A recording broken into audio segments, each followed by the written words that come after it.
BSc. अगर हम दोस्तों बीएससी की बात करें तो पिछले 1 साल में काफ़ी अच्छे नंबर्स इसके हमें देखने को मिले थे।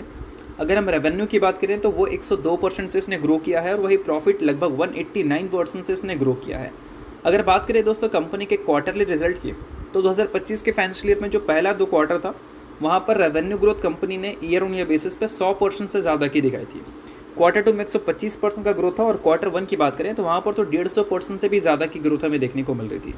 और वही Q3 और Q4 की बात करें तो वहाँ पर जो ग्रोथ रेट है वो हमें 100% से कम देखने को मिला। उससे पहले लगातार कंपनी 100% वाली ग्रोथ रिपोर्ट करती हुई दिख रही थी बैक टू बैक 3 क्वार्टर से। अब यहाँ पर ग्रोथ रेट कम दिखी, बट फिर भी ऐसा नहीं बोल सकते हैं कि ये नंबर बहुत ख़राब है। नंबर ये भी देखा जाए तो बहुत अच्छा है, बट बोल सकते हैं कि बीएससी के जो पहले नंबर्स हमें देखने को मिल रहे थे उसके हिसाब से उतने अच्छे नहीं हैं, ऐसा हम बोल सकते हैं। अब इसके रीजंस भी हैं कि उस टाइम अगर स्टॉक मार्केट की परफॉर्मेंस देखोगे तो वो अच्छा नहीं था।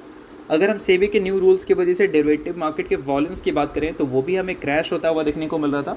तो मल्टीपल फैक्टर्स है जिस वजह से कंपनी के अर्निंग्स में इसका असर हमें देखने को मिली थी। बट अभी हाल ही में आईसीआईसीआई सिक्योरिटीज़ ने एक रिपोर्ट पब्लिश किया है जिसमें उन्होंने बताया है एनएससी और बीएससी के जो डेरिवेटिव वॉल्यूम्स है उसमें वापस से रिबाउंड हमें देखने को मिली है, यानी कि एक रिकवरी दिखी है अप्रैल और मई के महीने में।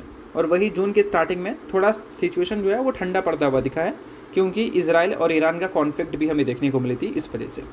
अब एग्जैक्ट अगर हम बात करें डेटा के बारे में कि बीएससी का परफॉर्मेंस कैसा रहा है, तो देखो दोस्तों यहाँ पर मेंशन आपको देखने को मिलेगा।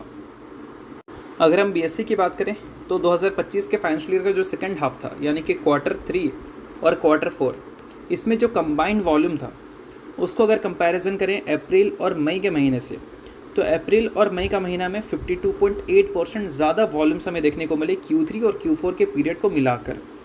यानी कि बोल सकते हैं Q3 में 3 महीना और Q4 में 3 महीना, 3 + 3 6, तो 6 महीने में जो वॉल्यूम्स हमें देखने को मिले थे उसको अगर हम कंपैरिजन करें इन 2 महीने से, तो इन 2 महीने का जो वॉल्यूम है वो 52.8% ज़्यादा है 6 महीने के मुकाबले। तो ये जो डेटा हमें देखने को मिला ये बीएससी का डेटा था। और वही अगर एनएससी की बात करें तो एनएससी का जो नंबर था वो भी हमें ऐसा नहीं कि ख़राब देखने को मिल रही है, उसको भी अगर कंपैरिजन करें तो 5% हमें ज़्यादा ही देखने को मिला अगर हम पिछले साल के सेकंड हाफ से कंपैरिजन करें।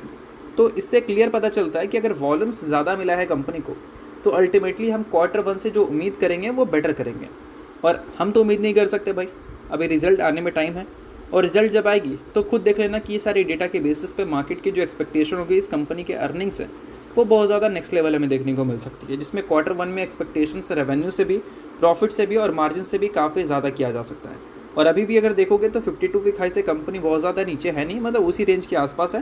तो वैल्यूएशन भी कंपनी का देखा जाए तो सस्ता नहीं है, वैल्यूएशन भी देखा जाए तो अपने प्रीवियस हाई के एकदम आसपास ही आपको देखने को मिल रहा है। तो यानी कि एक्सपेक्टेशन जो है वो करंट वैल्यूएशन के हिसाब से अगर हम देखें तो ज़्यादा ही हो सकता है, ऐसा मुझे लगता है। बाकी देखते हैं कि मार्केट क्या उम्मीद करती है। अब इसके अलावा